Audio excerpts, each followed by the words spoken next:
आज के चैलेंज की सीरीज में बच्चे आपके सामने कंपाउंड इंटरेस्ट का एक और शानदार क्वेश्चन है कि कोई प्रिंसिपल आपका 7.5 साल में जाकर के 6400 रुपए हो गया और उसी प्रिंसिपल को अगर मैं 15 साल के बाद जाकर के देखता तो वही पैसा 8,000 रुपए हो जाता। अब सवाल है कि मेरा प्रिंसिपल क्या है। यहां पर आपको रेट ऑफ इंटरेस्ट भी गिवन नहीं है।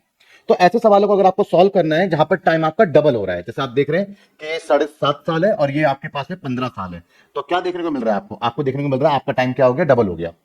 क्लियर है। तो इसमें आप डायरेक्ट एक मेथड अप्लाई कर सकते हैं, जब आपका टाइम डबल हो तभी आपको अप्लाई करना है। वो क्या मेथड है, आपने जो है छोटे वाला जो अमाउंट है उसको 2 बार मल्टीप्लाई करना है आपको, जैसे 6400 का स्क्वायर कर देना है, छोटे वाले को 2 बार मल्टीप्लाई कर देना है और बड़े वाले अमाउंट से आपको डिवाइड कर देना है और बस सीधा डायरेक्ट आपको आपका प्रिंसिपल आपको मिल जाएगा।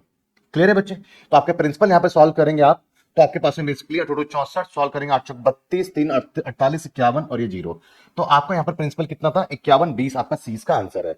क्लियर है। ये ट्रिक कहां से, ये ट्रिक अगर आप पूरे क्वेश्चंस को लॉन्ग मेथड से जब आप सॉल्व करते हुए उतरोगे तो लास्ट में हमेशा आपके साथ में कुछ ऐसा ही रहने वाला है, तो वहां से लास्ट स्टेप ही लिख लिया गया है। बट अगर आप एक ऐसे मेथड की बात करोगे कि सर ये तो वहीं पर अप्लाई हो रहा है जहां पे टाइम डबल हो रहा है, तो प्रिंसिपल आप निकाल सकते हो, जैसे 1 साल 2 साल 2 साल 4 साल 5 साल 10 साल 20 साल 40 साल वही अप्लाई होगा। पर जब टाइम डबल नहीं हो तो क्या करेंगे। तो इसके पीछे का जो एक लॉजिक है जो कि आप सब सवालों पे आप फॉलो करना चाहते हैं तो वो आप कर सकते हैं। बेसिकली क्या है आपके पास में, जरा समझिए।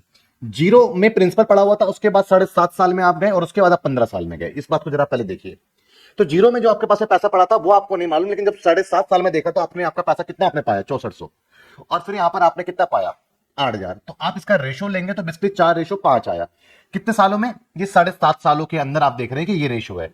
अब आप हमेशा ध्यान रखना, एक फीचर होता है आपके पास में कंपाउंड इंटरेस्ट के अंदर, एक पर्टिकुलर टाइम पीरियड में जो अमाउंट्स का रेशो होता है सेम टाइम पीरियड में वो उस रेशो को हमेशा मेंटेन रखता है। क्लियर है। अब मैं बात करता हूं जीरो से, ये 7.5 साल का ये रेशो है, तो पीछे भी 7.5 साल का रेशो यही रहेगा, कितना, 4:5। तो बच्चे ये बेसिकली 7.5 साल के बाद वाला हो गया आपके पास में, और 7.5 साल के बाद 6400 हुआ है, तो ये 5 के बराबर में गुणा अगर आप 4 करते हैं तो आपके पास 51 20 इसका आंसर आ जाता है। क्लियर है बच्चे। तो इस तरीके से आप इस सवाल को सॉल्व कर सकते हैं।